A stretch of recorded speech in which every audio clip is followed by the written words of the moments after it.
Привет, привет, ребята! Вы не поверите, о чем мы с вами сегодня поговорим. Об осодах, мать их.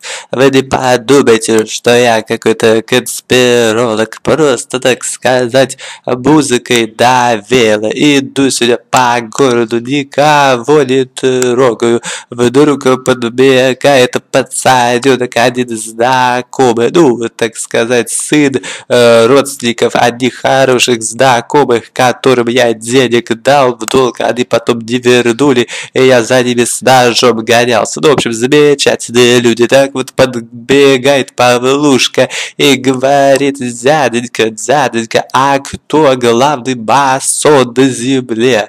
Я так на него посмотрел снисходительно, думаю, надо же, такой маленький, а уже хернёй мается. Ну, дал ему пенделя, попросил передать привет родителям, а сам пошел по городу, так и думаю, слушай, а ведь он прав в чем-то, действительно, все не так просто, не так однозначно.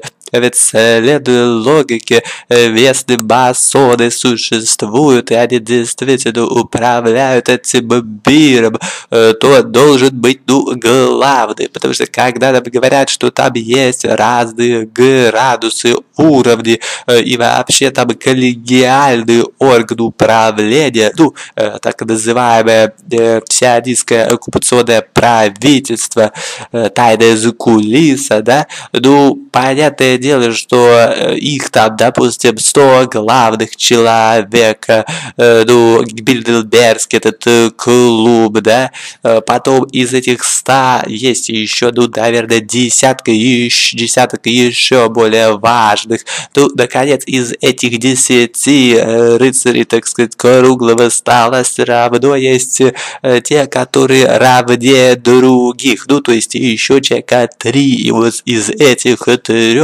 вот точно один-то будет главный, а другие, ну, так сказать, на подхвате. Получается, если масоны и вправду управляют нашим миром, то таки да, есть какой-то один главный.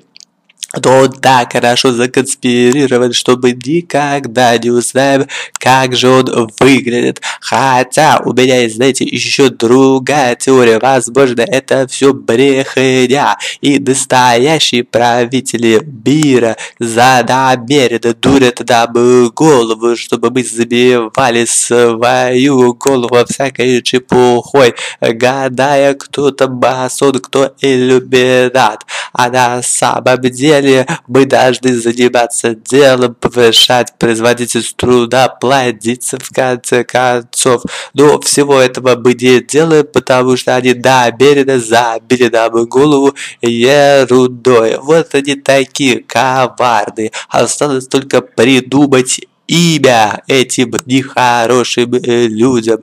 Ну, допустим, масосеки. Ну, это масоны плюс гомосеки. Масосеки, мы вас не боимся. Ну, а вы, друзья мои, подписывайтесь на мой канал и ставьте палец вверх.